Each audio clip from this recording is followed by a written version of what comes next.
should put your name on it. And we'll do this. Mailing labels on it. He's, Not prepared. yeah, I suppose, yeah. Or can we just Is this place solid day? I don't know. We're supposed to. I mean, they have questions. Not really. I don't know, look like a headache to. That's an understatement, I would think, right? Oh, everyone's here. I'm sorry.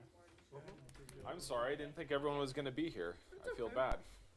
Right, we should be starting. Many times. Priority off.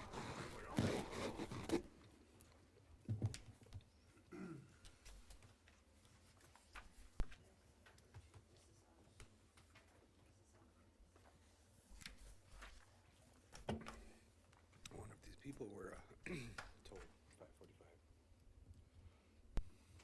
Were the applicants told which entrance to come in?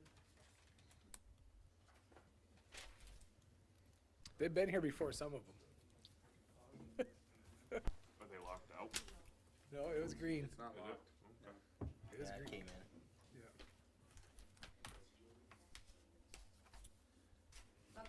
Cotton is the first one that I have on the list, and there's not gonna be And we here, have so a we can video, start. so We got a video? So convene us as the Board Yeah. of Equalizations. I know. It's a movie time. Yeah. Hang on to No yourself. popcorn. Hang on. Are we live? Yep, you're gonna convene us. All right, we're going to convene this meeting of the Board of Equalization, 6:45 on the 20th of March. I think to start with, we've got a video to share, do we not? Please turn your attention. Please make sure all cell phones are off. There it is.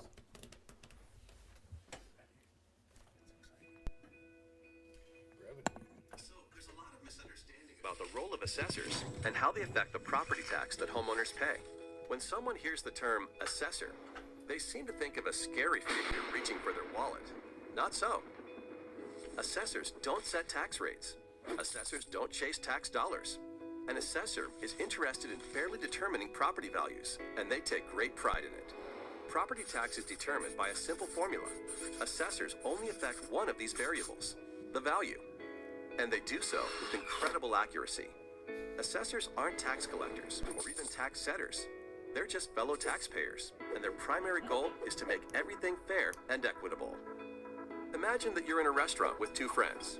One orders a hot dog, one orders a plate of caviar, and you order a steak.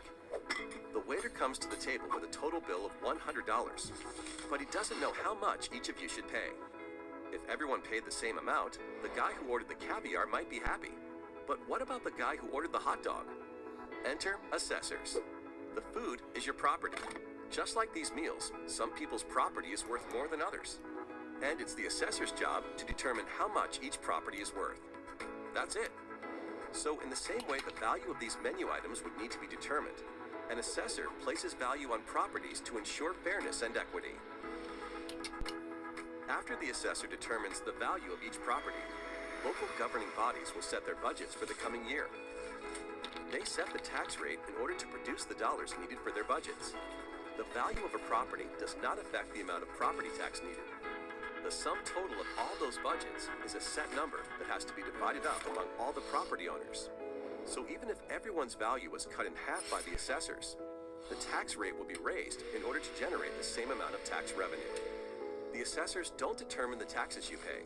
They just determine the values of properties to keep everything as fair and equitable as possible.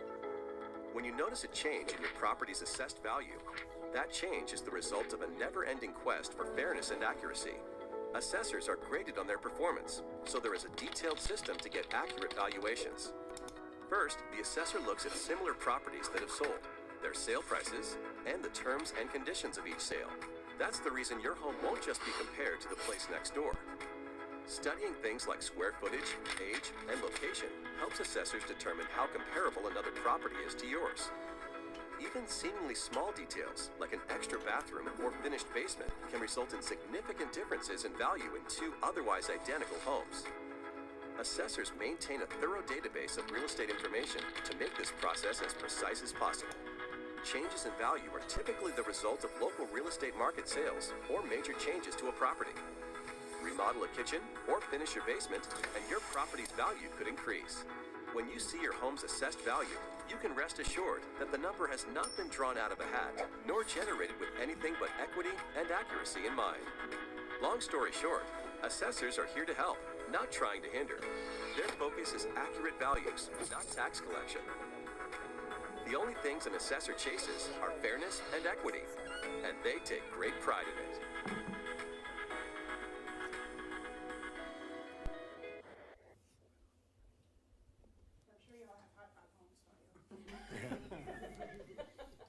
Not lately.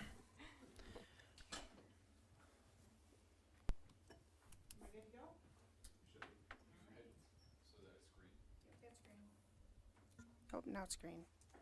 So my name is Rhea Crane. I'm the Director of Equalization for Meade County. And one of the most common questions I get or statements that's made is, wow, why do you do this job? And it's, you know, I ask myself that a time or two, but I would say that a lot of the success that we have is because of the people sitting behind me, which is my staff will introduce here shortly. So I think that we should probably give you a little bit of background behind the education that it takes for us to sit in this position and be appraisers in South Dakota. We are certified appraiser assessors, which is a designation by Department of Revenue. We have to pass a 4-course test followed by a CAA exam, and we have renewal certifications every 5 years, which include tests from Department of Revenue, from the International Association of Assessing Officers, from the Uniform Standards of Professional Appraisal Practice, continuing education credits. You know, so we don't take this lightly, and it doesn't come easily. We're continually trying to upgrade and stay in the know of what's going on at the time. I would say that I have 4 appraisers, 3 of which are behind me. Mike Cooper is actually in Piedmont. Between the 5 of us, we have 85 years of appraisal experience. And I think in the state of South Dakota, we would win the record for being the most tenured appraisal staff. We've had hundreds and hundreds of conversations, phone calls, people at the counter, and we have lots of heartfelt conversations with people regarding assessments. We understand that what we do affects their pocketbooks, it affects the reality of what they may do in years to come, whether they stay here, whether they move. And unfortunately, we're not allowed to put a lot of weight in the questions such as, how much have my assessments increased? How much have my taxes increased? Those aren't conversations we can have, and we put no weight in that, which is really hard. Unfortunately, you as the council make hard decisions, and that's one of the things you have to also live by. We don't like to have those conversations. We all want to have sympathy. We all want to be empathetic, but we have to go by the question, what is market value of property today? So with that being said, I can go through a little history of the city of Sturgis, which I think Faye gave you all a handout. Between the years 22 and 23, we actually increased the city of Sturgis $120 million.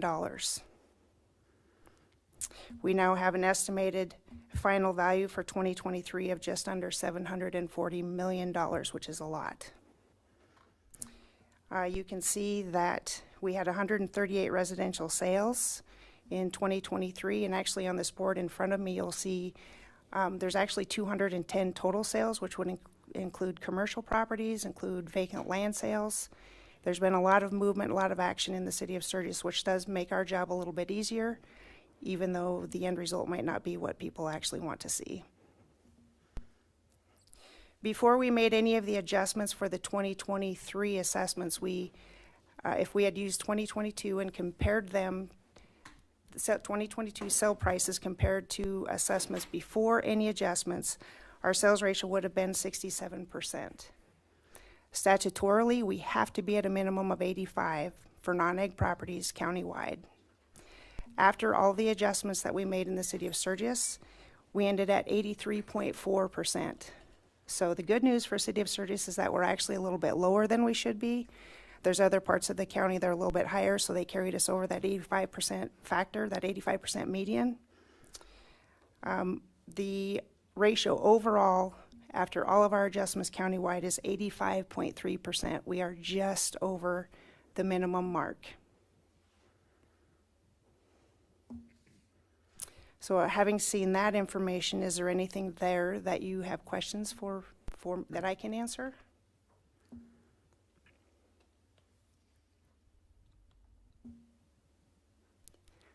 Apparently I did a good job. Nobody has any questions? Well, I think the only thing that you could add is that the video does a good job of showing the assessment, and the mill levy is generated based off of the need of all the taxing entities. That's correct. And the mill levy actually, as value goes up, should go down. That is correct.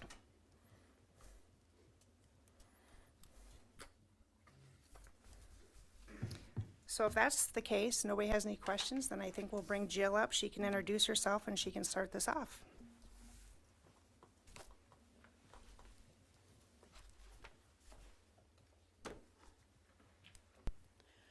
Good evening, I am Jill Edson. I have been with Meade County for 4 years, but I do have previous assessing experience in both North Dakota and Michigan, so I have some experience with it. Mr. Cotton could not be here tonight. He is very ill. I've been in contact with him with regards to the condition of his house. It's our policy that when people appeal their values that we try or make every attempt to get into the property to take a tour of it. Mr. Cotton was willing or is willing for me to inspect the home, but due to his illness, I was unable to do so. Therefore, based on that, the recommendation tonight is no change in the value. Tell them why. What are we gonna do?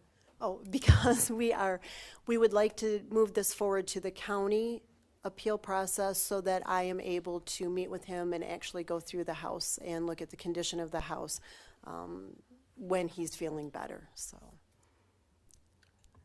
So we can just defer from the from this meeting to the county's board? Correct.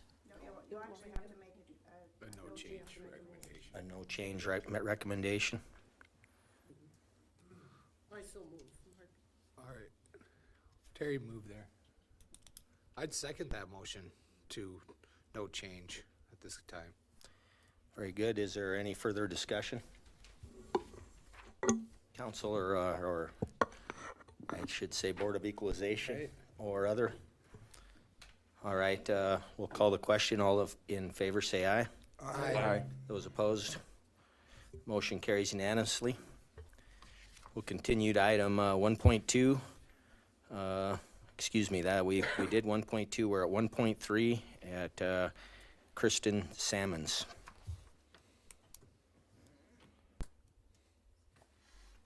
Mark and Kristin Sammons.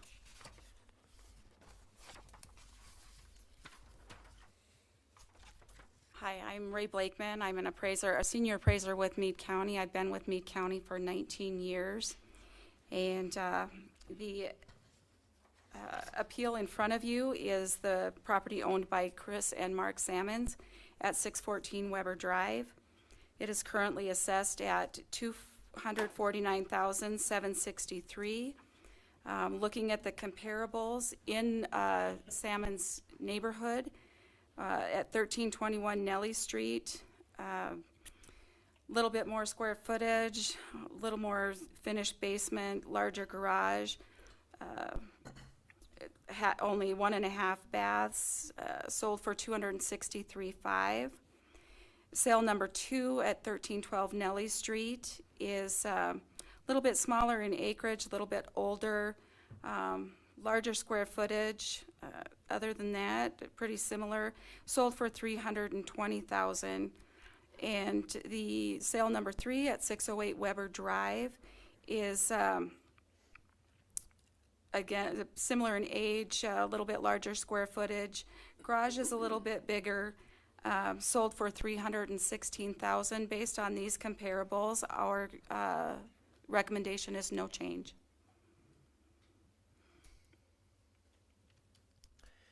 Any- Guys, time-wise, I'm wondering if we should slow down a little bit because the times that I gave them was based on the 5:45 Cotton, and then 6 o'clock would have been Sammons. Oh, okay. So I'm wondering if we shouldn't, I mean, it is really close, but if you guys, just so we give them a fair share that, you know. Okay. So no motion yet. talk amongst- Yeah, no motion yet. How about you talk a little bit about the appraisal process? Thanks, Kevin. Well, the appraisal process is, every year we have reappraisal projects, and we also do our market factors. But with the reappraisal process, we look at areas where the level of assessment is maybe lower than some areas in the county, or it's basically just a time frame where it's time to do the reappraisal. So we will go out and visit each of the properties, review our property card, and if there's any changes, we make notes of that.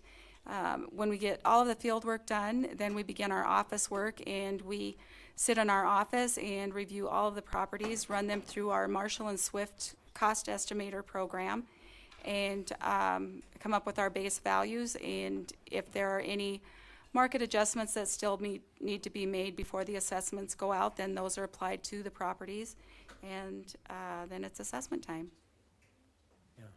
You mentioned Marshall and Swift. That's a software you use throughout the state, is it not? Yes, it is. And every place in the state of South Dakota uses Marshall and Swift for their values? No, there are two different programs available to counties for use. One is Marshall and Swift, the other is Vanguard. And we have used Marshall and Swift for as long as we all can remember, and very comfortable with it. And Vanguard and Marshall and Swift, if you were to run the two numbers, your end result is going to be very similar. Of note, in the city of Sturgis this year, I think it's fair to say that every residential property took at least a 20% increase in the land alone. Some neighborhoods actually were 30% on the land. And most neighborhoods, I don't think we can say quite all, but most experienced an increase in improvements anywhere from 5% to 30 to 40%.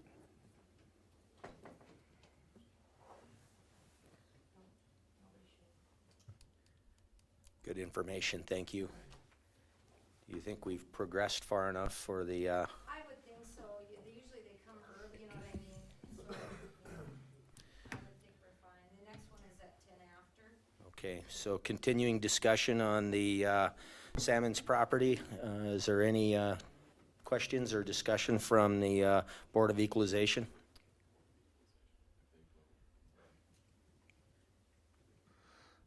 Seeing as there's nobody from the public here, I don't I'll just suppose. make just a comment. I can empathize with, how people feel about the taxes. I think we're all experiencing it since we all live in the city of Sturgis. But as I look at the examples here, from my perspective, and I don't have the training in education, but some of this is kind of common sense too, and it seems pretty fair on what you came up with that assessment, from my perspective. Thank you. Thank you, Aaron. If there's no further discussion, is there a motion on this topic? I'll make a motion. And your motion is? No change, correct? I'd second. Any further discussion? All those in favor say aye. Aye. Those opposed? Yay. That would be what, Me? 9 to 1? 9-1.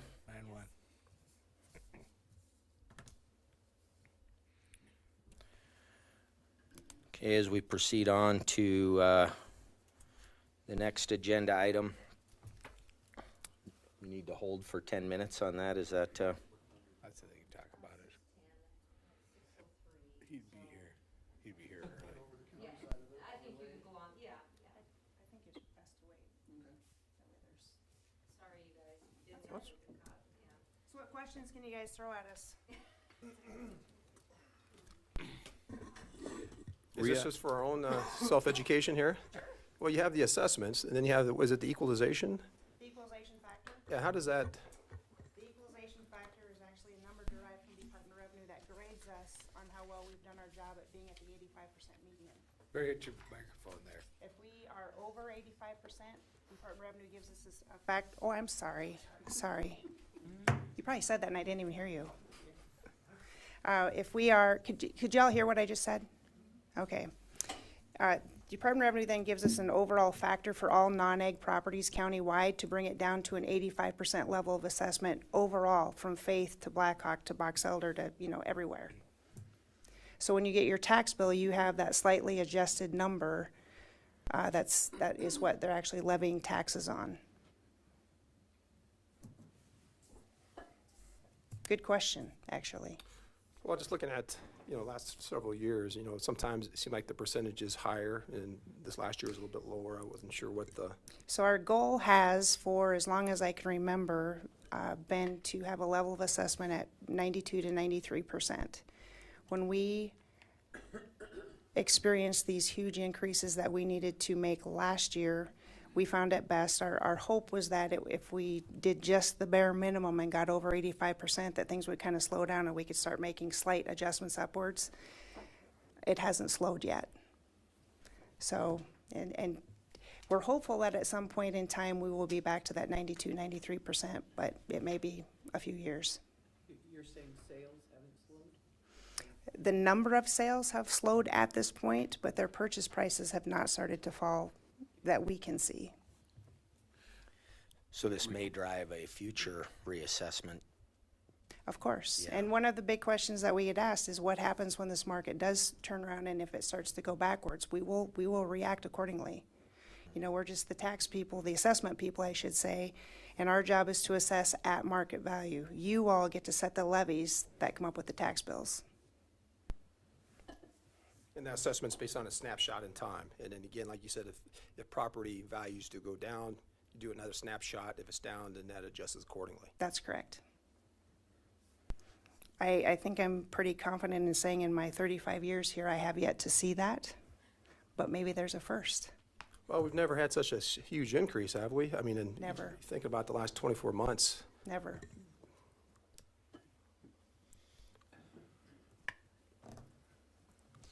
Rhea, we sometimes get questions as to why there's not annually a 7 or 8% increase, then all of a sudden there's a massive increase of 20%. Some of that's a function of just when overall sales increase, you know, in the community by 15%, but a lot of times that assessment is higher than what the average sales are. Can you explain why it's not just citywide an increase that's proportionate to the market sales? And that comes down to the fact that we don't look at the city of Sturgis as a whole. We break it down into certain neighborhoods. You have newer neighborhoods, you have older neighborhoods, you have, you know, things with mixed uses. There's all kinds of things that play into what property is selling for, and our job is to look at the history of what has sold, and we react to that. So in an older, more stable neighborhood where maybe there's only one sale every 3 years, it's more challenging for your staff to be able to do assessments until Absolutely. there's been 3 or 4 sales, which might take 6 years, and then at that point you can do a larger assessment. So that's why sometimes there's more sporadic Absolutely. increases. Mm-hmm. It's like you've sat on the side of the table before, Daniel. I've just heard you say it a few times, but we get the same calls, and that's, yeah. Staffing more factors in probably into the reassessment cycle as well. Of course. We would love to have more staff so that we could have more one-on-one physical inspections. But when you have a limited staff, we have 20,000 parcels in the county. Granted, a lot of it is ag, but it's also 100 miles to Faith, South Dakota, where we appraise property. 4 appraisers, they have their work cut out for them. We physically visit as many properties as we can, but it's really honestly not enough. We would love to do more. Sir, in the back, would you happen to be Mr. Heath Ferguson? No, John Jamber. Thank- PGA golf professional, talking about the old Fort Meade golf course. Yeah, thank you. One more minute, or do you want to wait? I'll take the consensus of the group. Shall we wait a little longer, or do we? 6:09. You got 1 minute. 1 minute is the consensus. Very good. So- Shoot out a question. We have a minute. It's awkward to sit here and not say something. Well, then, hey, with all the development we have going on, Rhea, with new houses and kind of stuff, how's the initial, once that house is built, turned over to that person, how do you end up determining that? Is that same process here? We follow the same process. I would say that new construction is generally easier to assess. When we get our Marshall and Swift values that come, and we run them through the Marshall and Swift program, new construction costs are generally a lot closer to market than, say, the older parts of town, the older homes, older properties.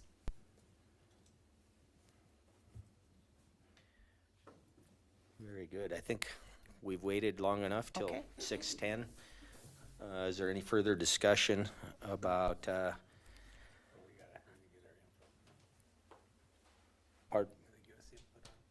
Yes, they did. Yeah, we've had the input on, I don't think we did. we voted on Sammons. So now we're taking, item 1.4, Heath Ferguson at 748 Sherman Street. Good evening. My name's John Olson. I'm a senior appraiser with the county. Been here for a little over 14 years. This evening, we're discussing our subject property here at 748 Sherman Street. Basically, same process as we've been discussing all evening. I've got a list of 4 different comps here. The first one actually happens to be pretty much directly across the street from our subject property. And pretty much all my comps running down through sales are all smaller in square footage for the most part, but they're all older homes, as our subject is. This property is a little bit unique, as this property does have some adjustments that have been made in the years prior due to settling issues. Some of the council probably remembers a couple years back when Mr. Ferguson was actually before the board. We've made those adjustments, and they're existing adjustments, and they continue to carry forward. So, the increases that the property's been seeing are simply due to the market adjustments that everyone's been seeing. And I have gone over this very fluently with Mr. Ferguson. To my knowledge, his discussion I had on the phone with him earlier this year was the settling hasn't gotten any worse, but it hasn't gotten any better. So, we've kind of left the adjustments still in place and stand as they do today. So based on my conversations with Mr. Ferguson and the comps that I have, I would go for a no change. Yeah, I seem to remember, Mr. Ferguson's property and the adjustment that you made because of settling. I think it was in the garage, was it not? He had some settling in the garage, along the driveway, and I believe there was some along the outer edge around like the foundation, some of the dirt was settling. I mean, I've been inside the home in the years past. The last few times I've asked to come back and see, he's been reluctant to let me come back and see as he claims nothing's gotten worse. So, it's basically that was my gist of the settling issues that Mr. Ferguson had. Mr. Olson, those alterations that you made to the assessments, those adjustments, those still continue to carry forward, correct? Correct. So they're built into the assessment. So as the assessment moves forward, if we tack on a 20% market factor, because that's what the market shows, his property, so there's a second sheet that I attached with this that I worked up. It's kind of got an assessment history, and I did this in 21 as well. So it kind of shows, can you scroll up a little bit, Daniel, there on where the breakdown values are? So if you can see there what I show with the adjustments in place, and then I also show what the value would be had there were no adjustments in place to this property. So without adjustments, he'd be at a little over $314,000 in value, and currently he's sitting at $225,000.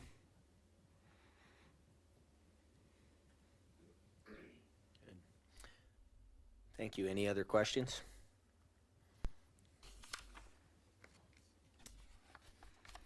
Would anyone be willing to make a motion on this property?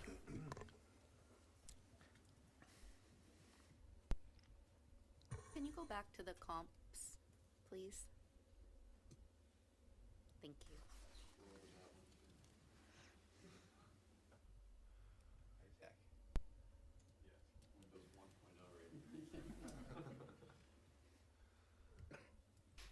You want me to zoom in somewhere? That's good. It's good. I can't do that. Oh.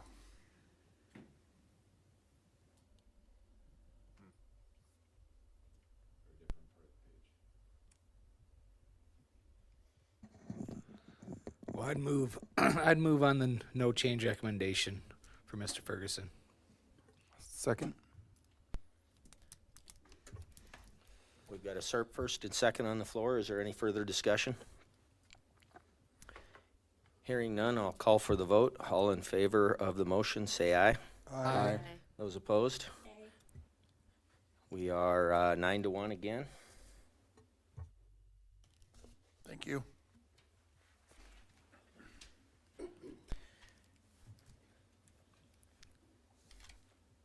I think we have the property representative for item 1.5 in the room. Can we go ahead of the schedule here? Yep. Janine? Yeah. Okay. Who's presenting for the raise back? Thank you. This property is Carol Walker, 1141 Deadwood Street. Is it my turn to talk or Ray's first? I think Ray is first. Okay. This is the Walker property located at 1141 Deadwood Street. It was built in 1959, 1620 on the main and in the basement, with a detached garage. It's currently assessed at $394,316. John Olson and I did do a physical inspection of the property. We met Janine over there. We do have a recommendation to lower the value of the structure to $283,604 due to some obsolescence we found on the property. So that would take, with our recommendation, that would take the value to $354,884.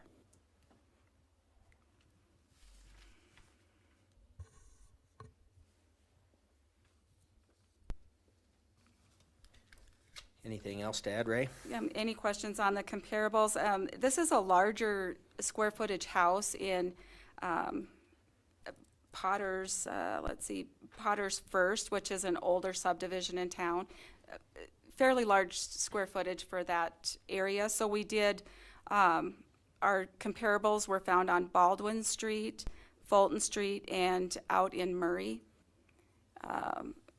Kind of a range of locations there, but fairly comparable houses to the subject property.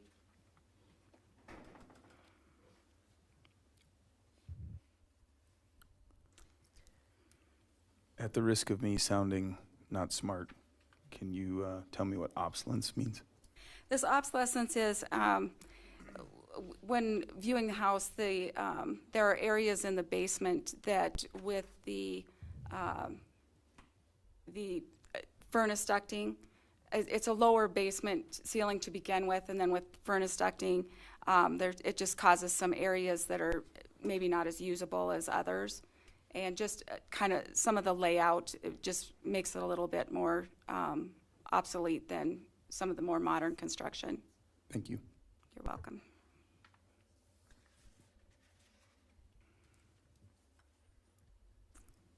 Okay, any other questions of the county appraiser, Ray?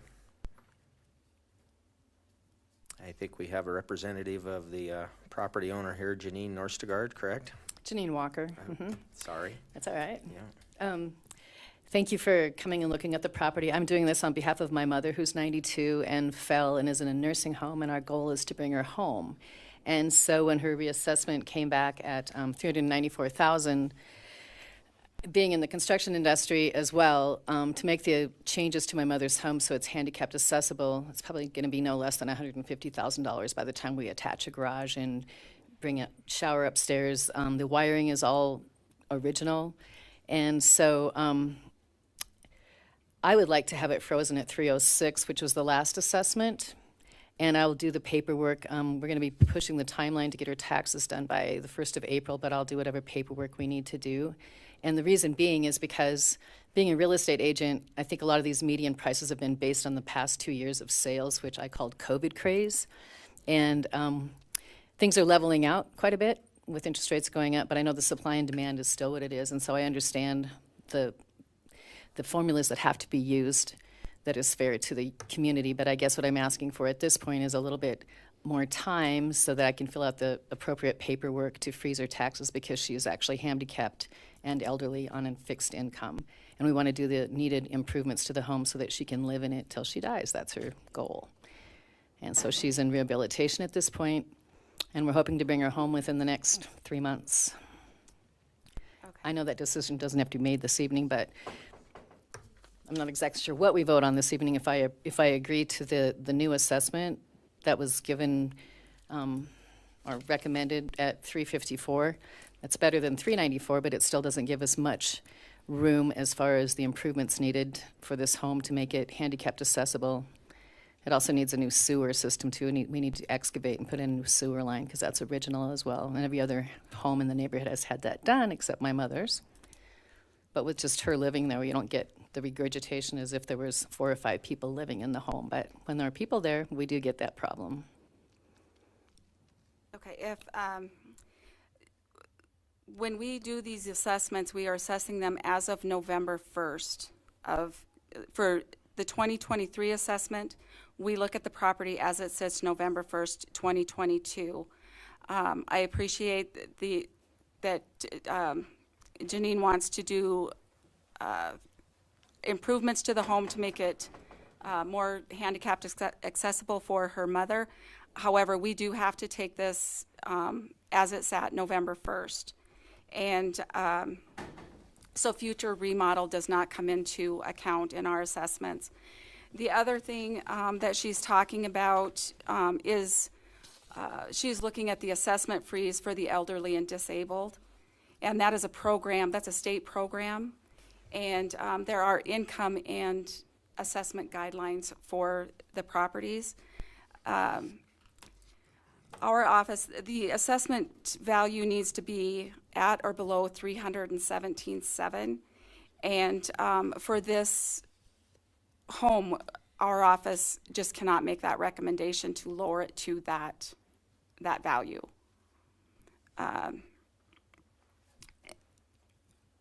If we did that, I mean, unfortunately, people don't always qualify for this program.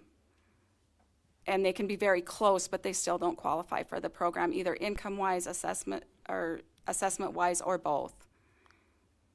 And they do struggle, and we understand that. But again, we assess as it is November 1st, and we have to follow the statutes when we do that. Our recommendation, again, is to lower the value of the structure to the $283,604, making the overall assessed value $354,884.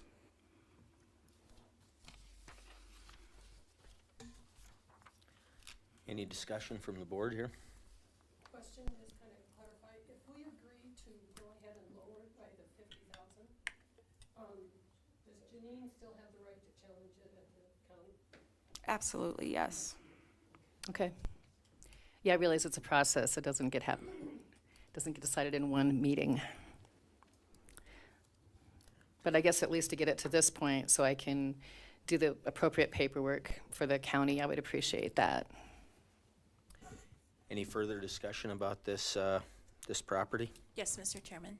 I guess I would like to say that I would recommend that we lower it. If we can't do it at the $306,000, that we do the minimum of $317,007.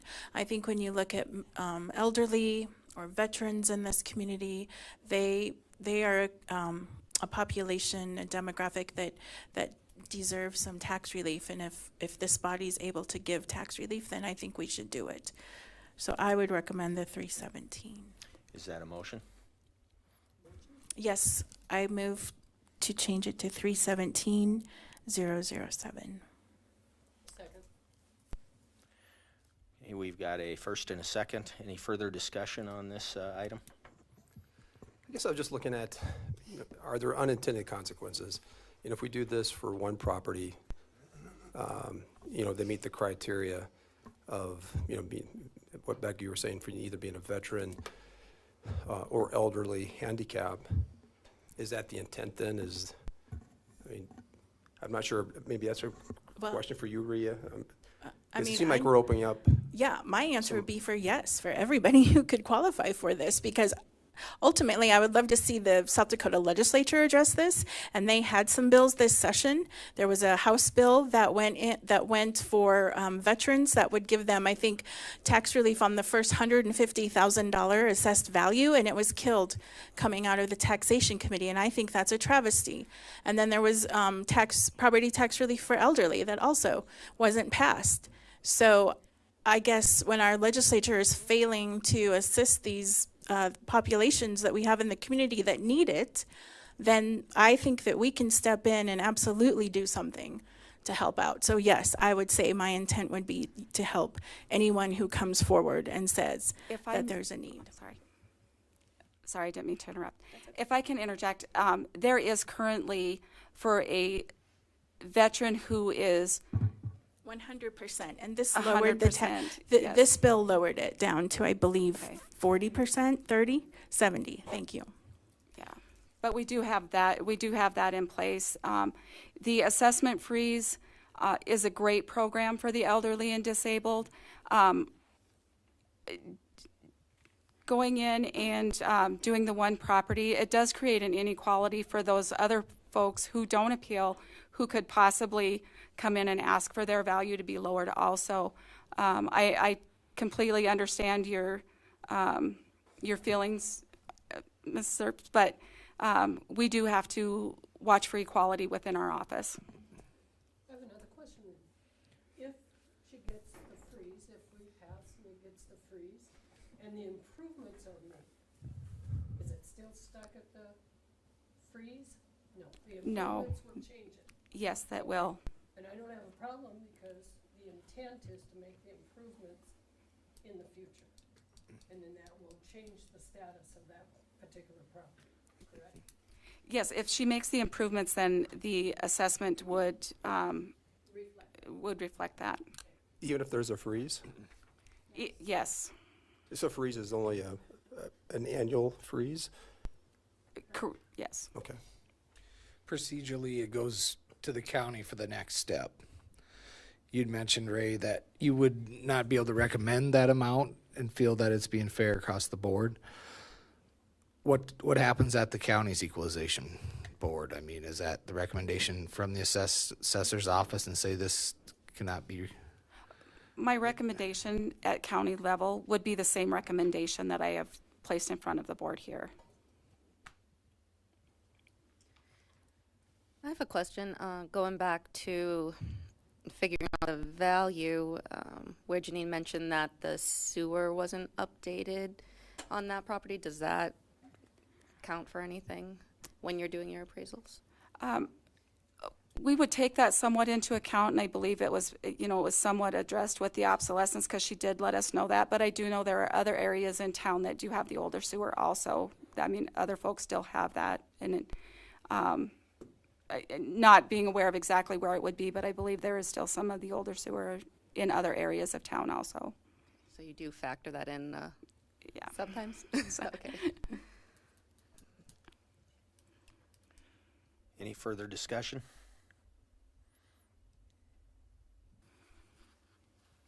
Are we ready to vote on this?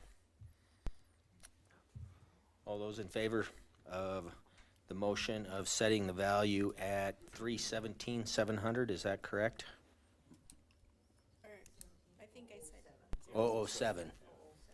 $317,007. Signify by saying aye. Aye. Those Aye. opposed? No. No. All right, we're two nays, 8. 3? Yeah. Aaron as well? 3 nays, excuse me. Okay, they'd like to roll call this. I'll start with Terry. Yes. Becca? yes. Tony? Yes. Angela? Yes. Mike? No. No. Yes. Yes. No. Yes.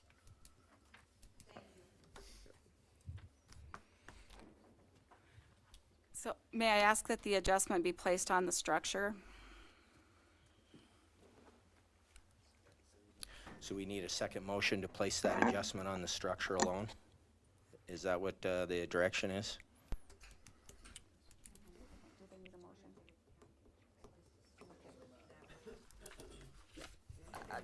I think we'll make the adjustment and then that'll be fine. I can adjust that structure value and get that to Faye. I don't know if you need a motion or not, I'm sorry. I don't think we do. I see several people indicating we don't. All right, so moving on to Thank you for your time. I appreciate that. agenda item 1.6. This is for Cory and Amber Williams at 3205 Katy Lane. This one's going to be super fast. There was an issue that resulted in us not receiving the building permit for this new house in our department, so it was missed. Mr. Williams was kind enough to bring it to our attention. So the house was valued. The recommendation is to add the house value. So to take the assessment from $85,392 for the vacant land up to $413,808 to include the new house. And you have a recommendation agreement form that Mr. Williams did sign. This seems pretty straightforward. Is there any discussion on this? I'd move to accept the recommendation from the county and the landowner and for the amount of $413,808. I'll second. We've got a first and a second. I don't think we have to roll call this. I think let's just, all in favor, say aye. Aye. Those opposed? That motion is unanimous. Thank you. I think that brings us to the end of our Board of Equalization. Is there a motion to adjourn? So moved. Second. All in favor? Aye. Thank you all. Thank you. Thank you. Aaron. Yep. Mike. Yep, he's got to sign those, then we got to give them to the county. That's a pretty sign, John. Thanks, Terry. I didn't even have to have that. Oh, you can stay. I know I can, but Yes, you do. Terry Joe. Thank you, Terry. you're welcome. Send a card or something to Cory and Amber Williams For- voluntarily. Right. I believe it's Amanda Williams. But yeah. All right, I call this meeting, the Sturgis Common Council, to order Monday, March 20th, 2023. First item is approval of the agenda. Got a first by Becca, Second. second by Mike. Any discussion on the agenda? All those in favor of the motion, please indicate by stating yes. Yes. Opposed to no. We've got an agenda. Please stand, remove cover, and join us for the Pledge of Allegiance.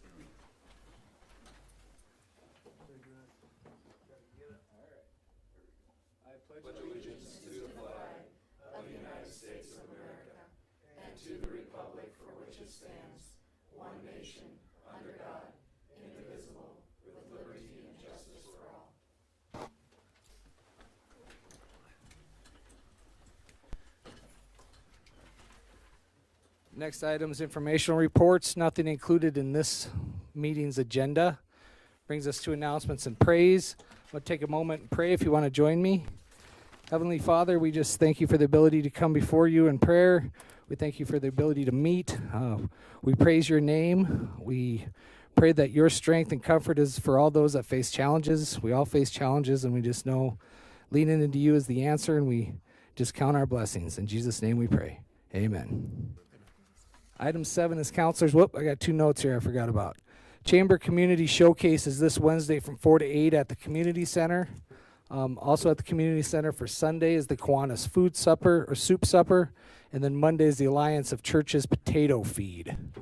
I guess I'd like to make a comment here about our emergency services. We had somebody reach out, a homeowner, Danny Church, I believe is his name. And he had experienced a house fire on Friday. Just sent a message that said wanted to thank the Sturgis crews, basically saved his house from burning down, and his structure remains, and he still has a home. So quick response and dedicated group of people there, and we appreciate all they do. Now item 7's counselor's update, unless anybody has any additions to announcements and praise from council. Real quick. Yep. So I'm part of the Sturgis AAU Wrestling Club, and we had 80-plus kids qualify for the regional tournament. And out of those, we had 37, I believe, qualify for the state tournament, which happens in Aberdeen this coming weekend. So just a quick shout out to all those kids that qualified and all those kids that helped those kids qualify. Awesome. Thanks, Dean. Anything else from council? Yes, I'd like to thank the students for coming, but in what capacity is the student body here? Government class? Thanks, Mike. Welcome, students, for sure. Anything else? All right, Becca, I'll turn it over to you. Thank you, Mr. Mayor. So today is the first day of spring, as the spring equinox occurred at 3:24 this afternoon. I found this quote. It says, "Spring is the time of plans and projects," from author Leo Tolstoy, and I think it perfectly describes what's happening here in our town. We have many positive things going on around Sturgis, a few of which are the 84th Rally Logo Contest. We as the council recently asked for public submissions for next year's annual logo, and we got some really good submissions. Be on the lookout starting tomorrow or the next day for an online poll where we will be asking for people to help decide on the top 3. And I think this will be posted all on our social media pages, and it's going to be a really exciting event. Second, the public library is having the Crossroads Change in Rural America exhibition going on now through April 30th. It's presented by the Smithsonian Institute in cooperation from the South Dakota Humanities Council. It features great programs and speakers, so I would ask everyone to please check out the calendar for it on the library's social media pages or stop by the library to see what the schedule will be. Spring is also for new beginnings, and that certainly is what the city is embarking on as we near the departure of City Manager Daniel Ainsley. He continues to captain the ship, working very hard to ensure that the handoff when he leaves will go smoothly.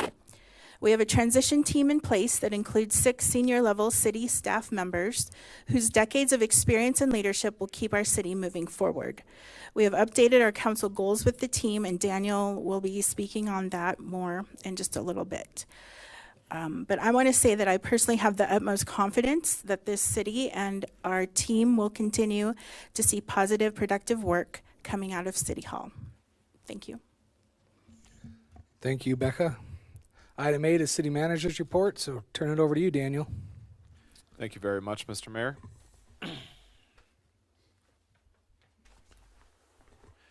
The first item is our sales tax report for January. As I explained to the management team this morning, we had very good numbers for January, but I just want to remind everyone that January does not make a trend, but it still was very good news.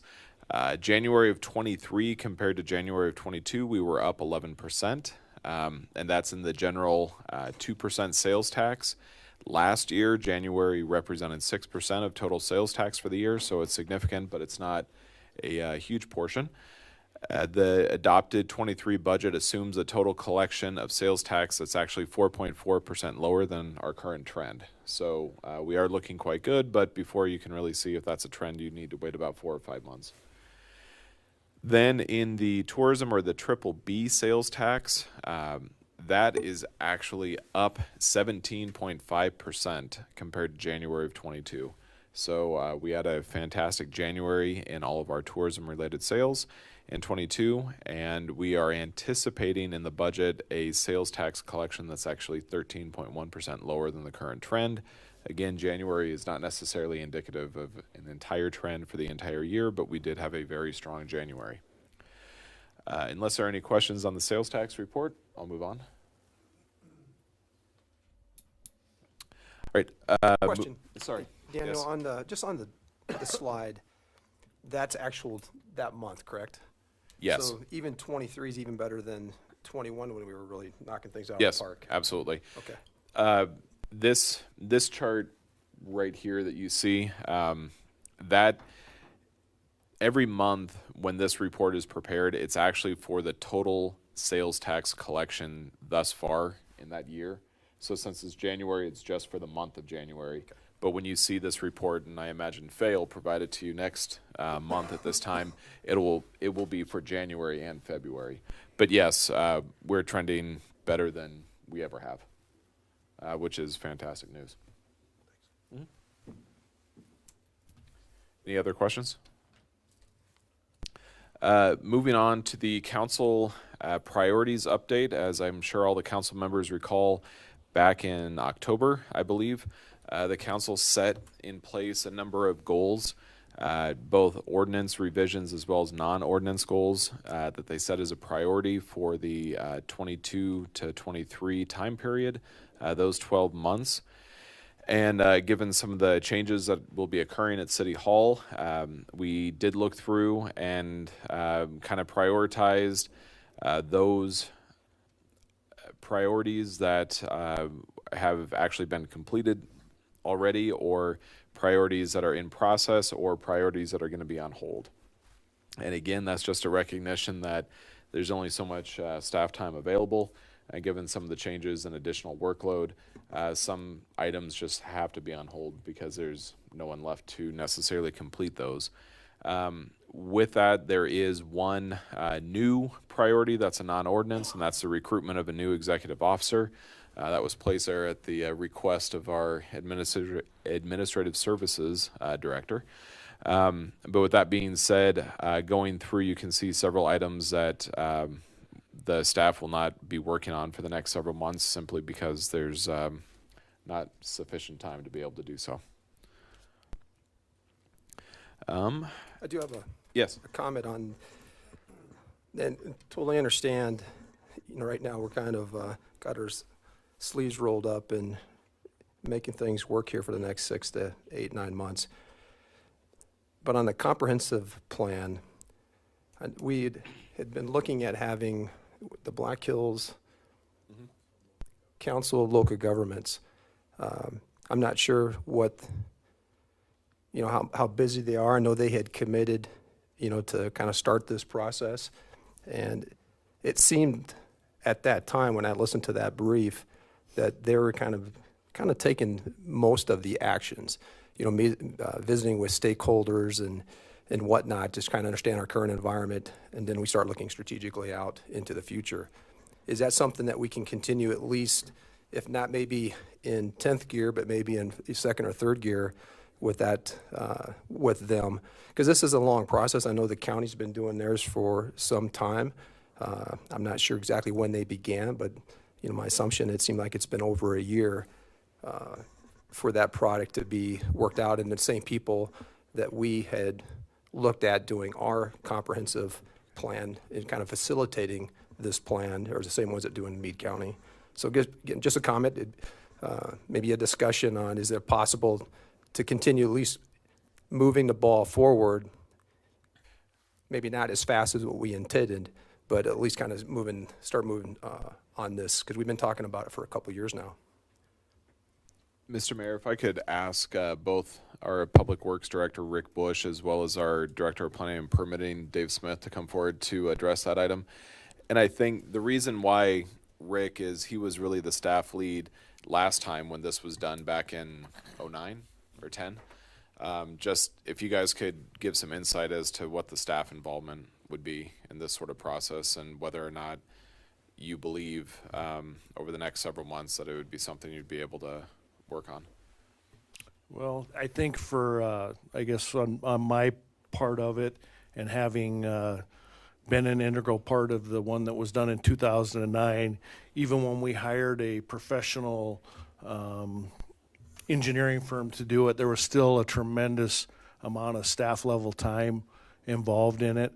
When we use the Black Hills Council of Local Governments, there's even a little bit more time involved in it, just because they don't do everything. A lot of that stuff they do push off onto the staff level, as far as a lot of the research.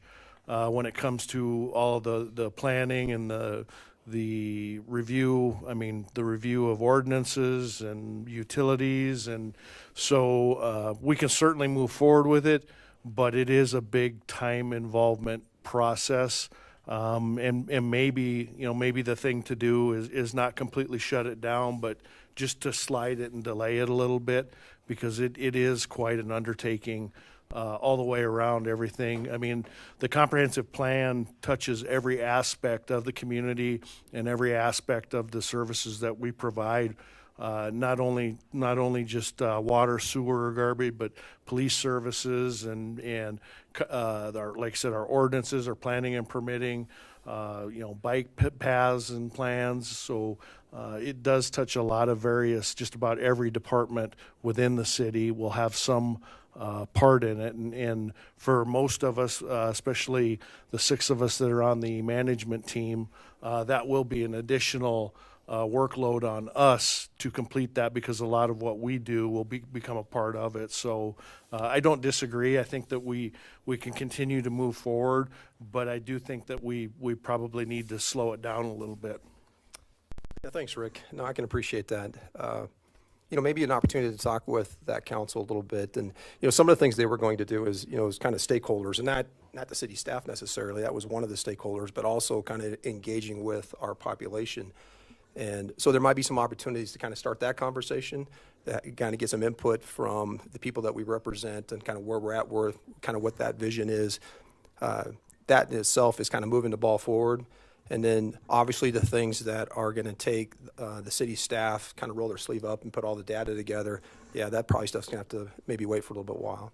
But again, if we could just meet with them a little bit, maybe some folks from the council just kind of understand what their process was, what actions that they could do, make them appreciate our situation that we have right now, and to see if there's anything that we can do to move that ball forward. Just so, again, it may still take us a while to get this complete, but I think the sooner we start initiating this one and getting the energy behind it, I think the better off once we do get back to some normalcy with a city manager in place and people come back. And at least we got something already started, and all now we have to do is push it forward. I agree with everything Rick said. Thanks, Dave. Thanks, Dave.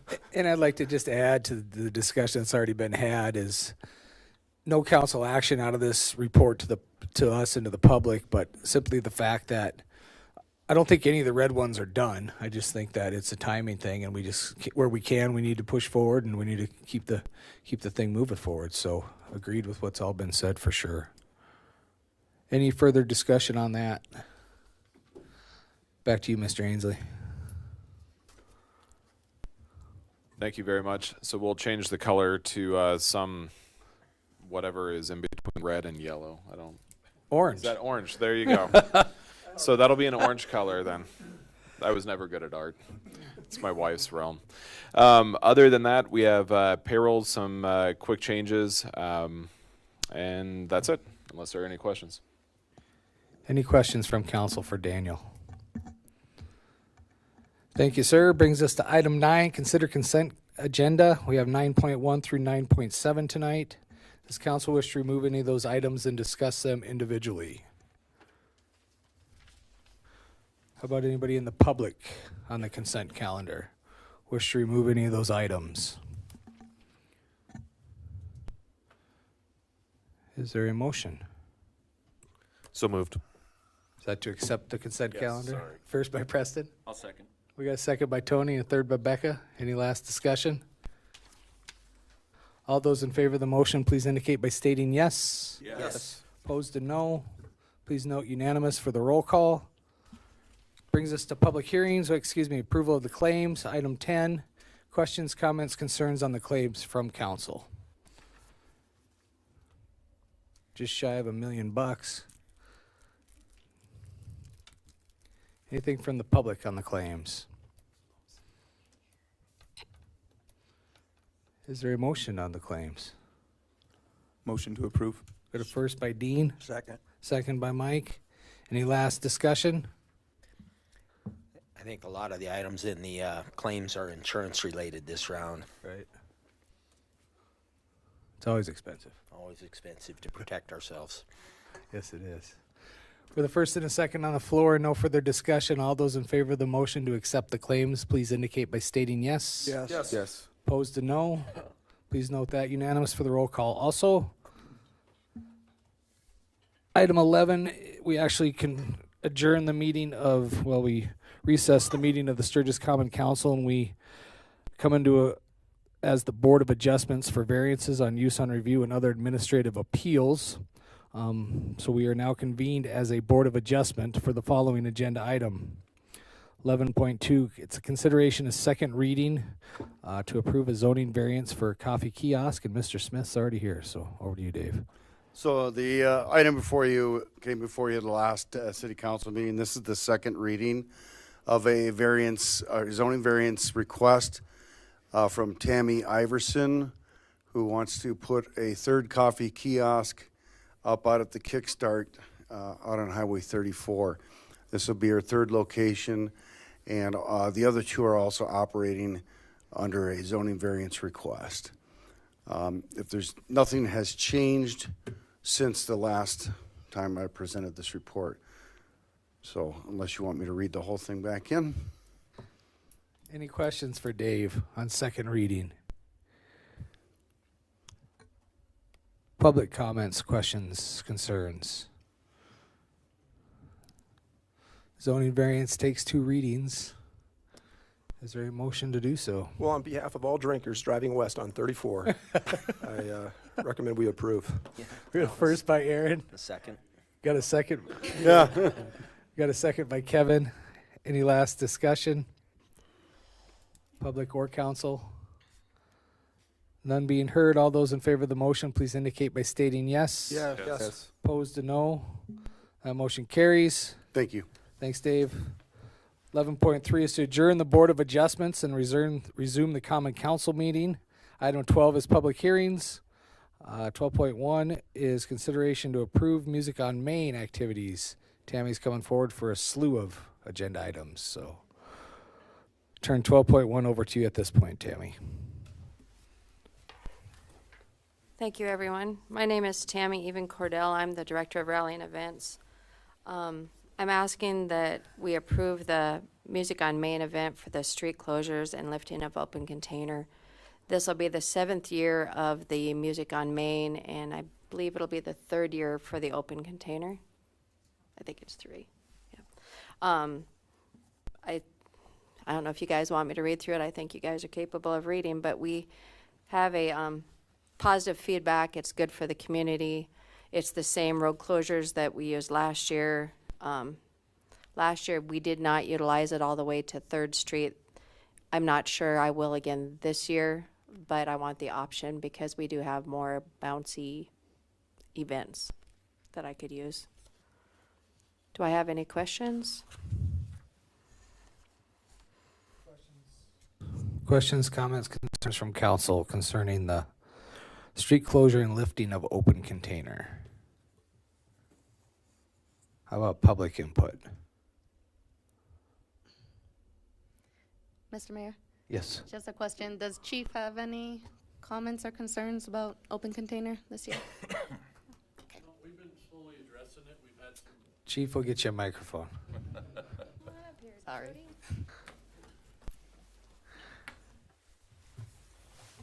We've had very minor issues over the years. We've had a few open container issues where we've started having some enforcement. Part of our Police Athletic League grants is also juvenile deterrence. So we're down there working on IDing juveniles, or I'm sorry, working on IDing. We work with the whoever the sponsor bar is of the night, and we try to work on banding and ID them. You'll see some of our volunteers coming around asking you to check your ID or asking you put a band on, and that's just trying to work on being in compliance. But overall, we don't have any major issues. It's sometimes people bring the wrong drink out. Sometimes they might have it in a can or be in the wrong area. But other than that, it's actually been very. I think it's a very good event and very positive event. So very minor issues, and we're staying on top of it. Thank you. Thanks, Chief. Any other discussion? Questions? Is there a motion? I'll move to approve. Got a first by Dean, Second. second by Angela. Any last discussion on the street closure and the open container lifting? None being heard. All those in favor of the motion, please indicate by stating yes. Yes. Opposed to no. That motion carries. 12.2 is the event licenses. I guess I would like to make one comment, and this is what's appreciated, is try to get them in a group of all together with what's going on and what we can, so it's not a rush on you guys and sometimes having to do special meetings in some cases when the outside groups don't get them to us. But back over to you, Tammy. No concerns within the special event licenses? Everything has been submitted as required by the ordinance and state statute and has been included in here, and staff, including the police department, had no concerns. Any further discussion? Public or council? Mr. Mayor, I'd move to approve. Got a first by Kevin. I'll second. Got a second by Preston. Any last discussion? All those in favor of the motion, please indicate by stating yes. Yes. Opposed to no. That motion also carries. 12.3 is a little bit of a Camaro rally activity with some parades and things like that. So back to you, Tammy. Right. This will be our 11th year for the Camaro Rally. Or I'm sorry, the 12th year. I was working on events before this. We are adding an extra night of this. This will include, incorporate on Wednesday starting, so we can include our Music on Main event and hopefully get some people to stay here even longer. We're doing basically the same things with the parades. The routes have not been established yet because we need to wait for road closures for this state to see where we go. But the parade routes are all the same. I've worked with the chief on those, and I don't think we have any concerns. So open container, the same for Music on Main, the same boundaries. And that's just for Saturday for the show and shine. Pretty much the same things that we did last year, except for the Wednesday night start.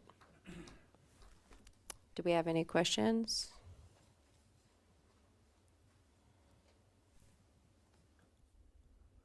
How about public input? Important stuff for our community to have tourists and people come visit and just downtown activities. So appreciate the hard work by staff in providing an atmosphere where people want to come. Is there a motion? I'll make the motion. Got a first by Aaron. I'll second. We got a second by Preston. For clarity, this includes the street closure, the lifting of open container, and the police escorts. Is that fair with what you guys are making a motion on? Yep. All those in favor of the motion, please indicate by stating yes. Yes. Opposed to no. That motion carries. Thanks, Tammy. Thank you. 12.5 is to approve several SELs for the Loud American Roadhouse. This too goes with what I just mentioned before about when we know things are coming down the road, if we can just do them all at once and get them procedurally done. All paperwork was included in the packet. All insurances and proper paperwork was looked at by staff, so the city feels comfortable where we're at with this point in time. Is there questions, comments, concerns from the council on these special event licenses? I believe there's 3 with the Loud American. 4. Yeah, 4 with Loud American. Currently. Is there a motion? Move to approve. Got a first by Dean, Second. second by Angela. Last chance for input on the use of liquor licenses for special events, public or council. None being heard. All those in favor of the motion, please indicate by stating yes. Yes. Opposed to no. That motion carries. 12.5 is very similar. It's for the Oasis Bar and Fireside Lounge. This is for 2 events that are known and planned. Again, all proper paperwork submitted, insurance is there, everything that's necessary. Questions, comments, concerns from the public or from council on these 2 special event licenses? How about a motion? So moved. Got a first by Kevin, Second. second by Tony. Any last discussion? All those in favor of the motion, please indicate by stating yes. Yes. Opposed to no. Got that business handled. Item 13 is reports. 13.1 is first supplemental appropriation for the 2023 budget. And I'll turn it back over to you, Daniel.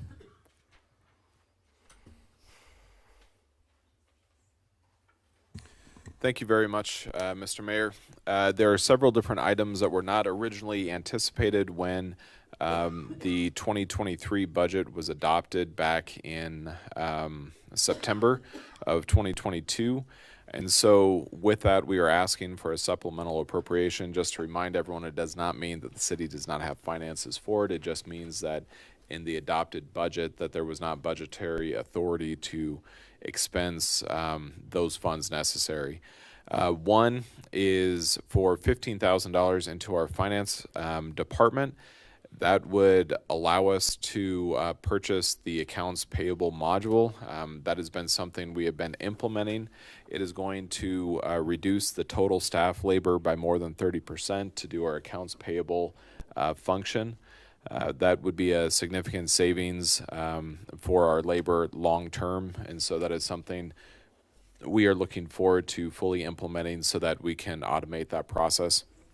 When you look in the past at some of the automated processes that we've done, including our building permits as well as our payroll, you can see a significant amount of savings in labor that has allowed us to transition some of our FTEs to more productive tasks versus just doing some of the paperwork that has been needed to be done for a long time when there haven't been these sorts of options.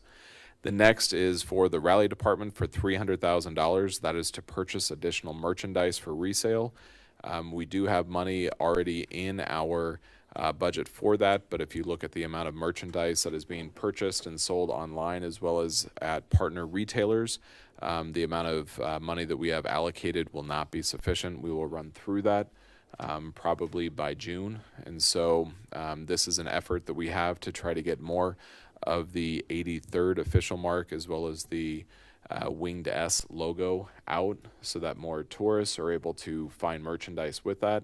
And also it helps to enhance our brand recognition, which in turn will enhance the value of that intellectual property and make Lance's job hopefully a little easier and attracting new sponsors in the future. The next one is the street banner pole project, $460,000. That would go into the street fund. That has been discussed quite a lot.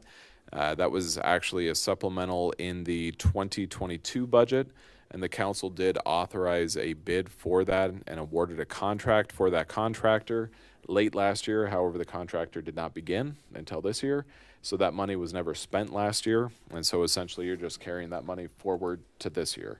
And where that money originated from, it was additional sales tax proceeds that occurred in 2021. 2021, as Councilor Jordan earlier referenced, was a fantastic year for sales tax. We had a huge surplus in sales tax, and some of that money was going to be invested in replacing that infrastructure so it can be a safer means to ensure that sponsors to various events are able to get their message out and across to tourists that are coming. The next one is in our capital improvement fund. I do have a question on that. Yes, sorry. On the banner poles, I know back in August of 22, if I remember right, the bid was just like around 370,000 or so. I'm assuming since it was delayed, that was the increase in cost. Is the construction is going to be more than what they initially bidded it for? There were a couple of change orders that are necessary for it, but that also includes the engineering expenses for it as well. Okay. So the bid was, the 370. Yeah. Okay. Thanks, Daniel. Yep. The next one is the indoor batting facility. That very similar to the street banner poles. We had that money allocated in 2022, but that project was not bid during that time, so those funds really haven't been expensed. Other than some engineering expenses, we are anticipating that that facility will be constructed this year. So we just need to bring those funds forward to this current calendar year. And then the same story for our auditorium. We have in the budget from last year, we were supposed to complete the repainting of the ceiling of our auditorium. We were going to complete that in 22, and then when we when we spoke with several contractors, they brought up that we needed to clean the ducts, otherwise the exact same thing would happen, that it would be all nice and shiny and great.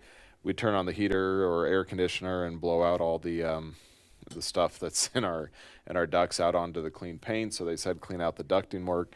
And so this one does have some additional funds so that we'd be able to complete the duct cleaning and sealing as well as the repainting. But the repainting was not done last year. That's just bringing that forward to this current year so that hopefully we can complete that. And that's the entirety of the supplemental appropriation for this first reading, unless there are any questions. Questions from council or from the public? Come on up to the microphone, please, sir. Thank you.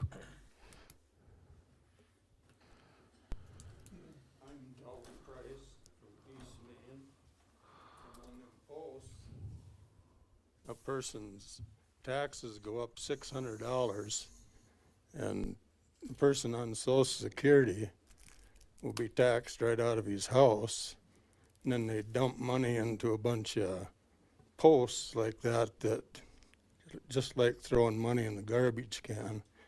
In the same way with a lot of other projects, like that pond, the mosquito pond, that's what that amounts to. And then some water park I hear about. I mean, that's just stupid stuff, irresponsible as far as I'm concerned. And when taxes go up like that, is way out of line. Last year they went up over 300, so that 2 years, that's $900. Taxes were $97 when I moved in there a year. Now they go up $600 a year. I think the city needs to quit dumping money into projects and be more responsible for what they're doing. Because a lot of these projects they don't need. And that's what I need to say about taxes. I mean, holding a blank check over everybody is not a good thing. And I think the city needs to be a lot more responsible.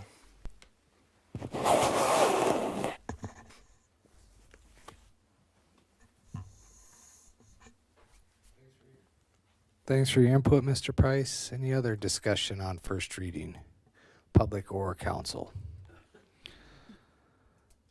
We met as the Board of Adjustment earlier prior to this common council meeting, and what was heavily talked about is the mere fact that assessed value is current market reflection, and from that, the mill levies is what the different municipals and county governments and school boards put on those assessed values. And I think that's something the city's worked really hard in reducing the mill levy over the years. Any other discussion?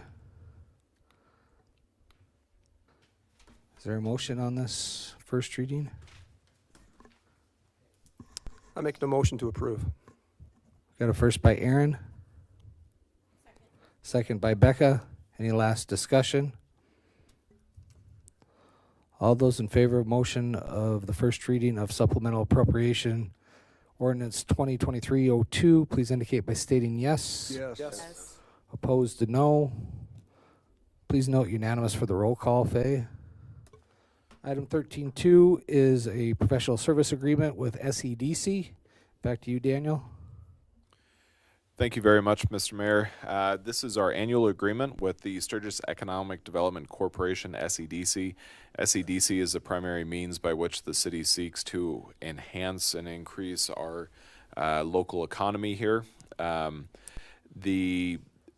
This year's agreement is very similar to last year's, in which the primary scope of services is to seek the economic development, expansion, growth, and retention of retail, residential, and industrial development in that order, and then to be an active part in the Downtown Business Improvement District, to conduct visitation, outreach, and a retention campaign with retail tax producers and employers, to be a catalyst for growth in retail, residential and industrial growth, and to be one of the primary economic development advocates for the city, and to advise the city on opportunities of all types of development.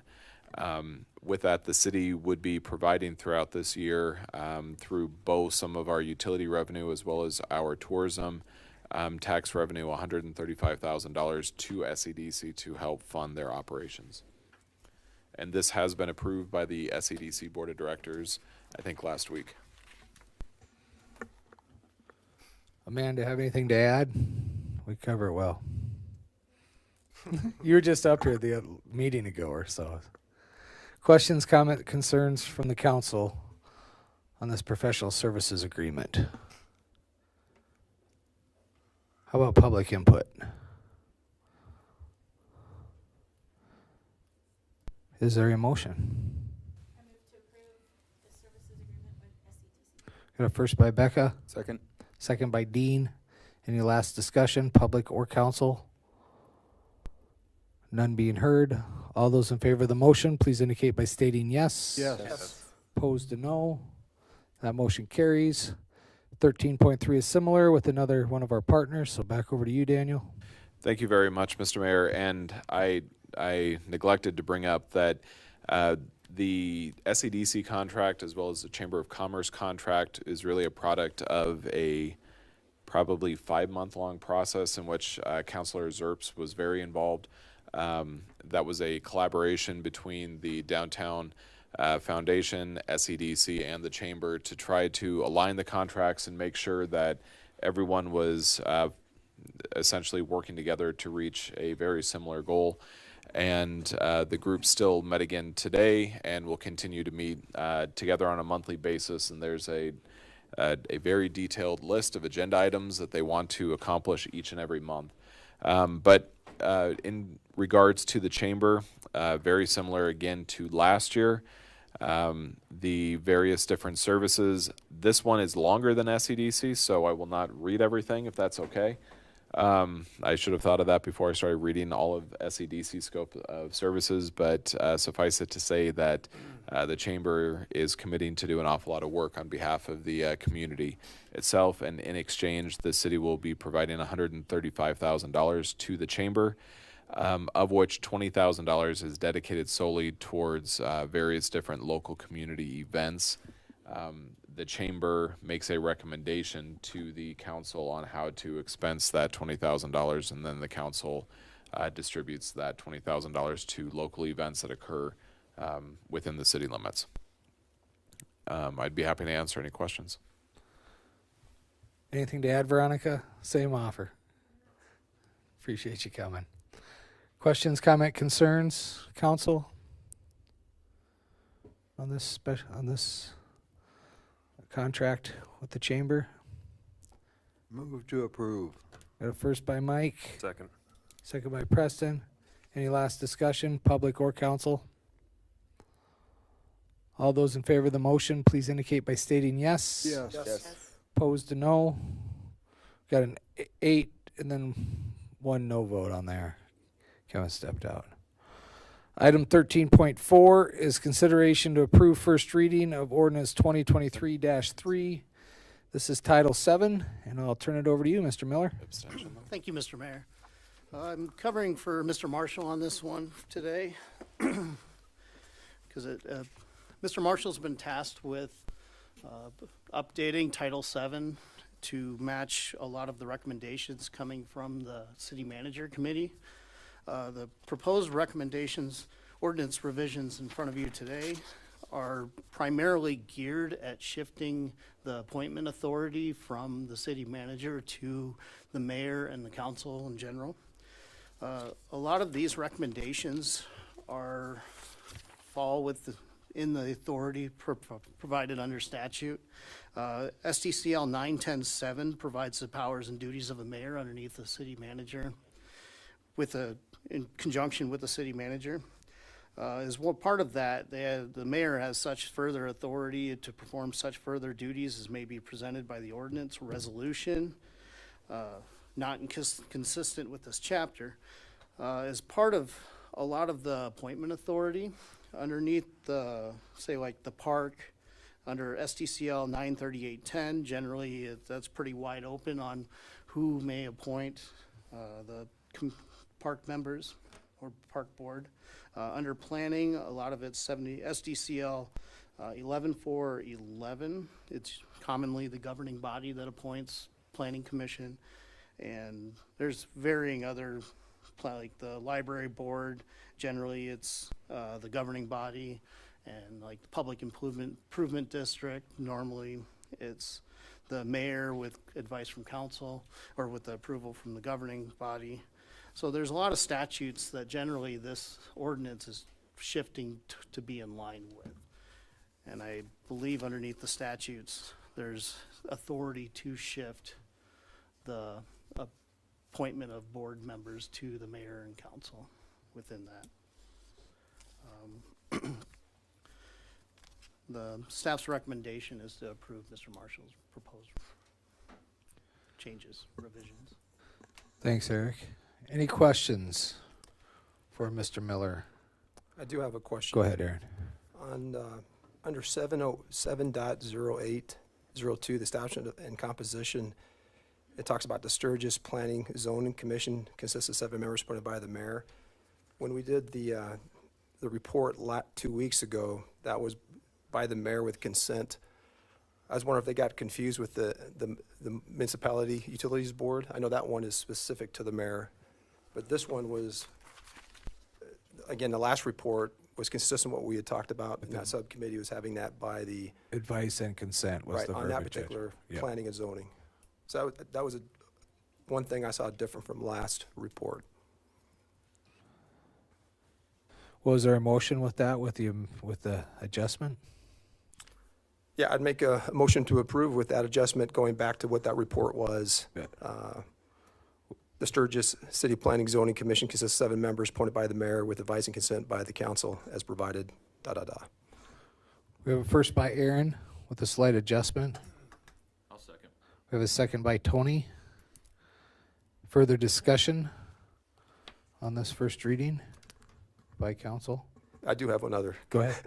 Whoop, Now, this is not in the ordinance. No, this is going back down to the, when we're talking about the policy procedure manual.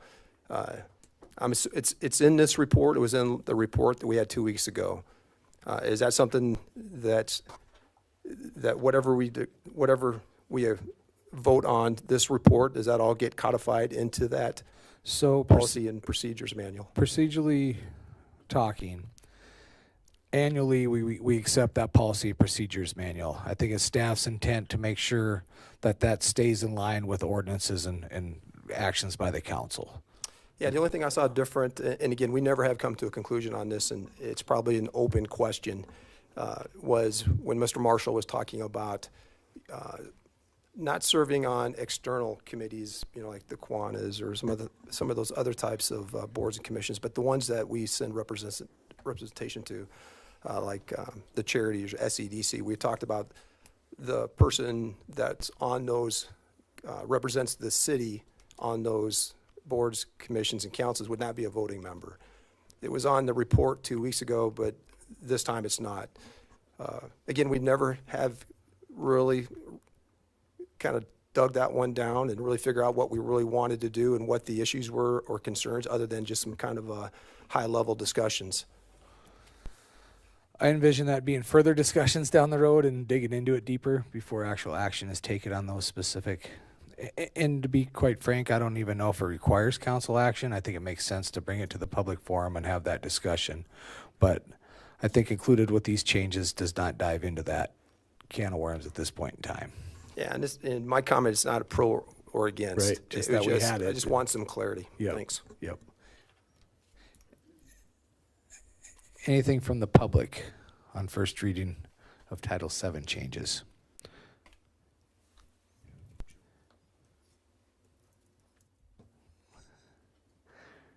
Appreciate the discussion for sure. Is there a motion? We had first and second already. Any last discussion? All those in favor of the motion, please indicate by stating yes. Yes. Yes. Opposed to no. That motion carries unanimously. Item 13.5 is to approve a capital improvement line of credit with First Interstate Bank. And back to you, Daniel, with the staff report, please. Thank you very much, Mr. Mayor. As part of the transition that is occurring, one of the tasks that I was asked to complete was a cash flow analysis of the city for the next 24 months. And in doing so, if you take a most pessimistic point of view as to when cash might come into the city and when expenses might occur, there could potentially be a couple situations where the city would not have enough positive cash to complete some of the projects that have been envisioned. And why that is one project, the 7th Street crossing at $1.5 million, that is currently under construction, and in fact work is scheduled, noticeable work, I mean work has already begun, but noticeable work is probably going to start next week or so on that. That's about a $1.5 million project. The vast majority of that is going to be reimbursed through FEMA.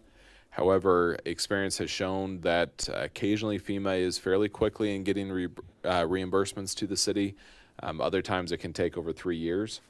And so given that it's unknown when that cash would come back to the city, it is kind of important given just the needs of the community, if you want to be able to continue progressing with significant numbers of capital projects, that we receive those funds so we can continue operating. If we would not have access to that additional cash, then as a community we would have to look at some of our other projects that we have in the books and perhaps delay them until we actually get reimbursed from FEMA. Again, given that we're at a high inflationary environment, especially when it comes to the point of construction, there's a very high likelihood that if we delayed a project by a year or 2 years, so that we waited on the cash to come back from FEMA, that instead of paying a small interest fee for that loan, we would end up having a project cost increase by 15, 20, 25%. And that's a sort of uncertainty that can really crush a small community's capital improvement program. The second major project that we are undertaking is our reconstruction of East Main and East Sherman. That's actually the second largest project that the city has ever done. When we first started looking at that, that was somewhere in the range of $2.5 to $3 million. Now it's up to $5 million. Again, I think that shows the issues that we are facing, not just in Sturgis, but around the whole country, with inflationary increases in construction costs, which is why it makes sense to continue on the path that we are, because delaying it is going to inevitably significantly increase the overall construction costs. So looking at, again, a very pessimistic scenario, but seeing what would happen if some of our receivables take longer to collect, it could perhaps mean that we would have to delay some of our projects, knowing that that's not something we would like to do. The city did ask several financial institutions in the city what would be some potential different options. We received proposals back from several different institutions. The one that was the best was First Interstate Bank. Just to let everyone know, this is a fantastic deal that we have been provided. It was a interest-only payment for 5 years, with the principal due at the end of those 5 years.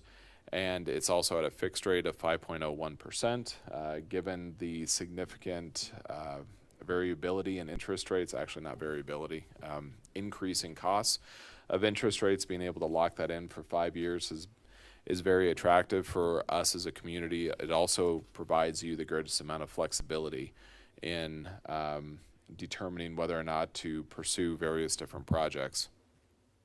In order to ensure that whoever is in my seat as well as Faye's seat in 12 months or so would not have to make a recommendation to the council to slow down a capital project, we would recommend that you proceed with First Interstate Bank. The upfront cost is $500, and then as funds are withdrawn, then there would be interest-only payments, which are very, very reasonable, so that the city can continue with its capital improvement program.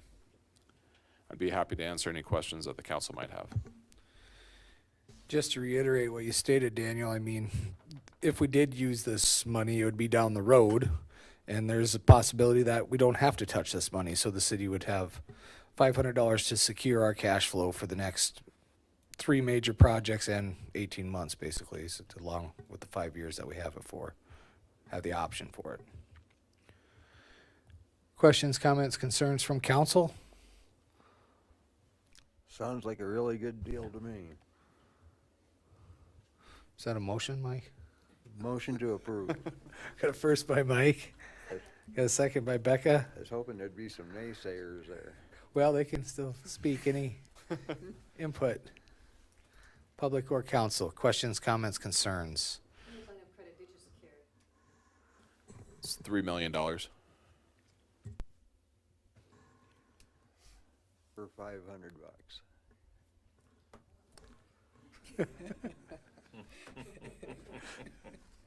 I don't know whose arm you twisted.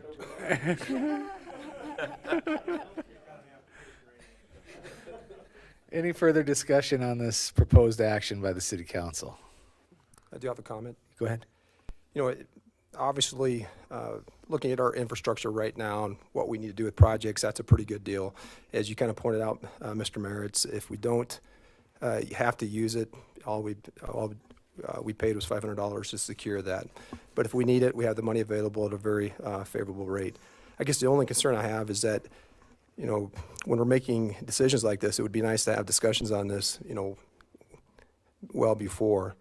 I'm going to support this, but just in the future, when we start talking about big actions like this, let's kind of get our headlights out just a little bit farther, have at least a discussion on it, talk about it, just so we can kind of dot the I's, cross the T's, kind of look at the math behind all that stuff. But overall, going to support it. I think it's a good deal. Just one of those procedure things. Thanks. Any other discussion? Well, this did come through Legal and Finance last week. No, I understand. Just that I hadn't seen it until it came up on the agenda. So. Yep. No, I understand. We got a first and a second on the floor. All those in favor of that motion, please indicate by stating yes. Yes. Opposed to no. That motion carries. Brings us to another contract. This is a consideration with the Law Enforcement Center. This is for the agreement with Meade County. Daniel, I have you down here for one more. Thank you again, Mr. Mayor. The item before you just renews the existing agreement that we have with Meade County for the operation of the Meade County Law Enforcement Center.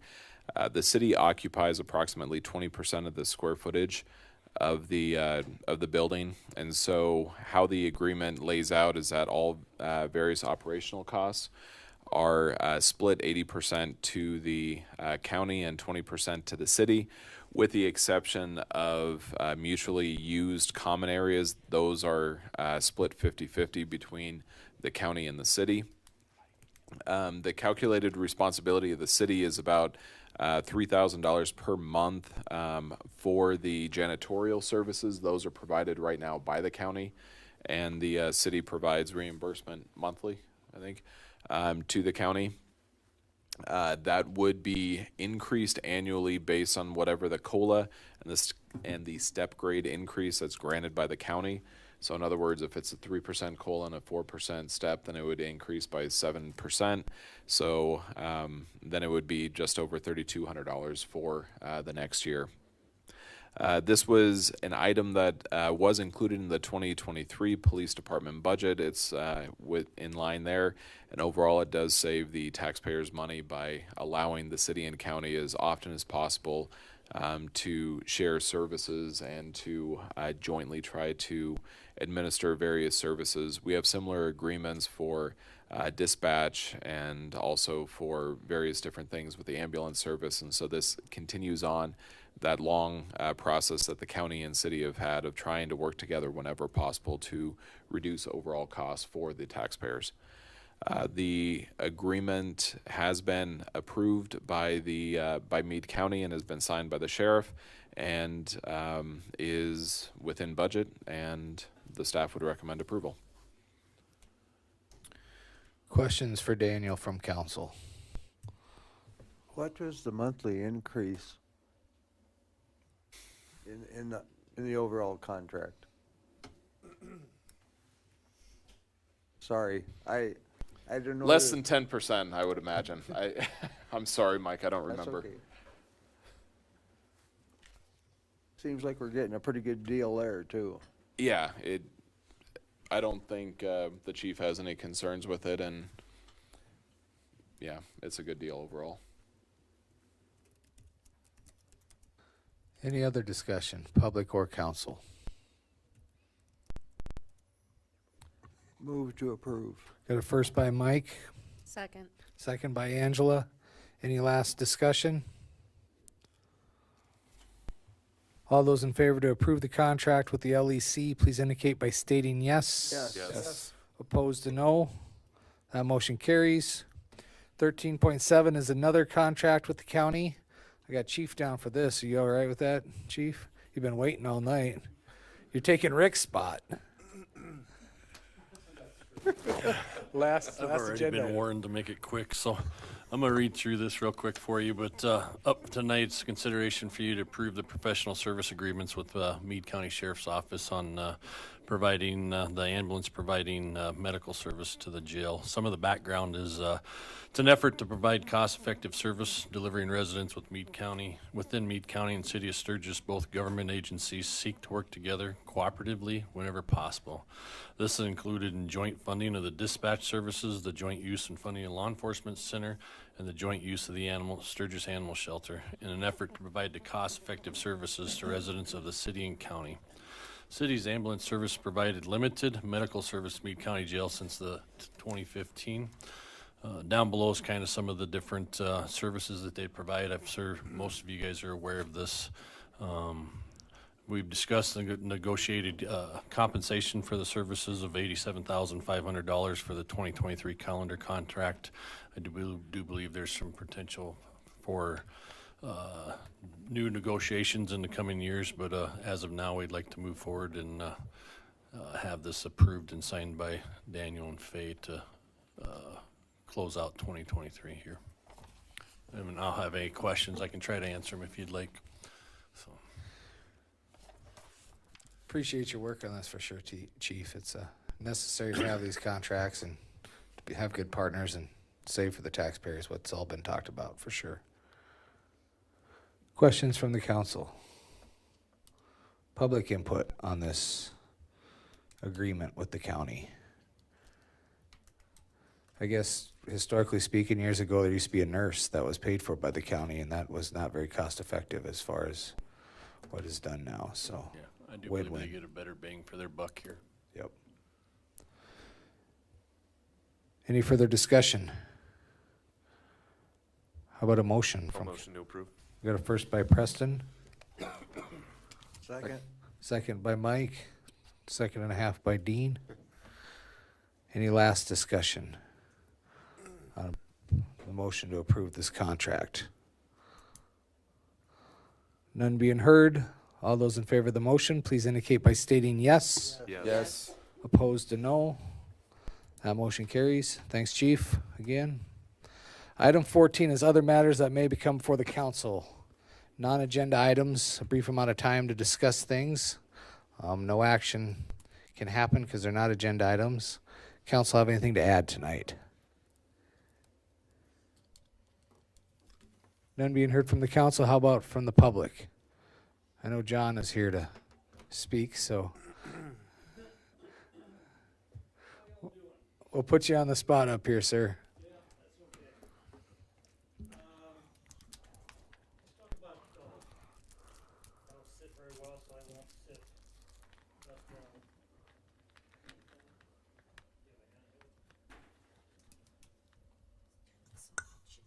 There you go. Gotta go that way. Anyway, I'm John Jamber.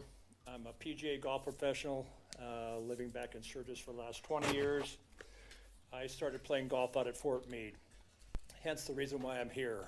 I played a lot of golf in the parade grounds, the old Fort Meade golf course that you now own.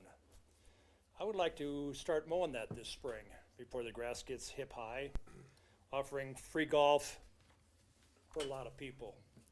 I've talked to hundreds of people in the area. Maybe just building some sand greens there for the target greens, just mowing it to a height where you could find your golf ball. And I'm kind of looking at where you see the two softball fields. There's a parking lot. It runs to the south there. Hole number 1 used to run a little bit to the south. Number 8 used to come back to the road. And then number 9 paralleled the road Fort Meade, just that little triangle there. Again, I do some free golf lessons through the community center, also through the senior citizen center. I have a couple veterans programs out at Fort Meade. And I just like to have the game of golf be a little bit more inclusive. I grew up playing Boulder Canyon. I think right now their single membership may be $1,000 for just one golfer. That's a little bit too spendy in my book. I'm 67 years of age. I don't think that fits in my pocketbook at all. But I just like to maybe have the ability to kind of mow that up. I have pins, I have flags, I have tee markers, and I know how to take care of golf courses. I've done it for 50 plus years. But that's kind of the area that I'm thinking about. Maybe, again, if there's a mower available when you mow the softball fields, that'd be kind of great. If not, I have accessibility to lawn mowers to mow that area up. And again, it's city improvement. You do not have a city-owned golf course. You do not own Boulder Canyon. It's always been a private entity. You have a management group there that's a little bit money-oriented, and it's only going to be more expensive for anybody that wants to learn the game. I played for a long time, and there's always the excuse that it's too expensive. It's a rich man's game. It doesn't have to be. I do a lot of free golf lessons. I have a lot of golf clubs to give away to people. And you're thinking, well, this guy's walking on water or something's going on. I get a lot of donations from Played Against Sports in Rapid City. I do not do any advertising for them. So I easily have probably 40 or 50 full sets of golf clubs to give away. It might be a donation type of thing, maybe on the first tee or in the area. And again, any volunteer help. I've talked to, like I said, hundreds of people that, whenever you get this kind of going, I have a backhoe, I have a lawnmower, I have the ability to come out and do some weeding. But again, it's city improvement, it's cultural improvement. And, growing up in Sturgis, we were always looking for things to kind of do. And unfortunately, sometimes it was drag racing, and sometimes it was things that maybe weren't on the legal side. But, well, I'm a child of the 70s. Sorry about that. But again, it's pretty close to the high school, so it could be a situation where they could have more than golf on, for the high school activities, community center involvement, the veterans.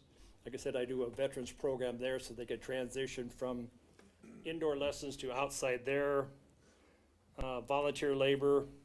And like I said, it's just a way to enhance the quality of life in Sturgis, South Dakota. Again, the excuses are it's too expensive, no facility, no instrument, no equipment, that type of thing. It's a good senior activity, myself included. Junior golf programs. Maybe they'll have one at Boulder Canyon. Maybe I can run one at the facility there. I mean, that's pretty much in a nutshell. I've bothered Mike Bashan for the last 2 years. I think for the longest time it was who owns the property. If it was a federal property, I look good sometimes in winter orange, but not all the time. So I wanted to try to avoid that as much as I could. But I just maybe need some insight. I don't want to come to you with some kind of a budget, that type of thing. I just maybe want the ability to kind of get that mowed up and offer my services and just go from there. So that's pretty primarily what I have. And if I need to come to another meeting and have some kind of agenda and have a slideshow, well, I guess we'll work that through. But That's what I have. I had free golf and promoting golf.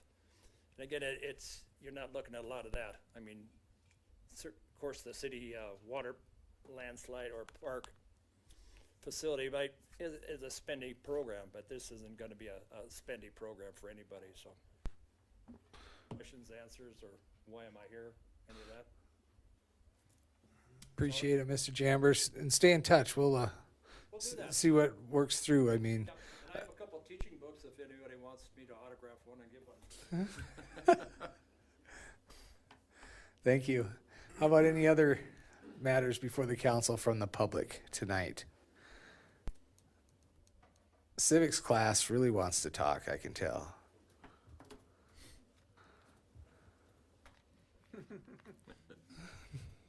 No more being heard. I do know we have a request for executive session. No anticipated action on the backside from executive session. But is there a motion? So moved. Got a first by Angela for exec. Second. Second by Preston. All those in favor of the motion, please indicate by stating yes. Yes. Opposed to no. 7:40, we'll go into exec in 5 minutes, 7:45. I'm racing you, Tony. Gonna be a long exam. I don't think so. What, you trying to make a decision if you're running out or not? Floating?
Why did I just get hit by a bus? I don't know, that's what I heard. I heard. I think you're getting hangry. I am getting It's. You think it's going? It says something different now. So yeah. This screen does?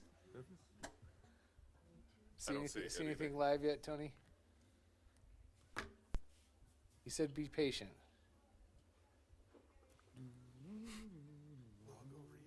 You guys just learned it just like 4 minutes ago. Well, we clicked on it, it doesn't do anything. That's what he's like, click it, just do this. It's like, but it doesn't do anything after that. It's not intuitive. No.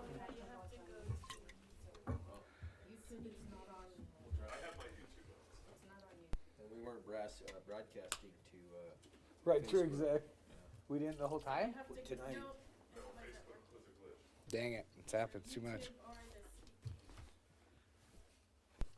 Oh, there was no. No Facebook, huh? Bonnie's gonna be mad. Just so you guys know, Bonnie went to Denver, got really, really sick, and almost died on us. Seriously? Yes. She got pneumonia so bad, they sent her home. They first thought she was having a heart attack. Realized she wasn't having a heart attack. So Oh they my sent her home goodness. back in Denver to her daughter. We're good? She tried to come to that with Bonnie. Are we up live, you think? We're back in regular session. Do we have a motion to adjourn? So moved. We got a first by Dean and a second by Tony. Is that right? All those in favor of the motion, please indicate by stating yes. Yes. Opposed to no. We're adjourned. 8:44. Yep. Well, theoretically.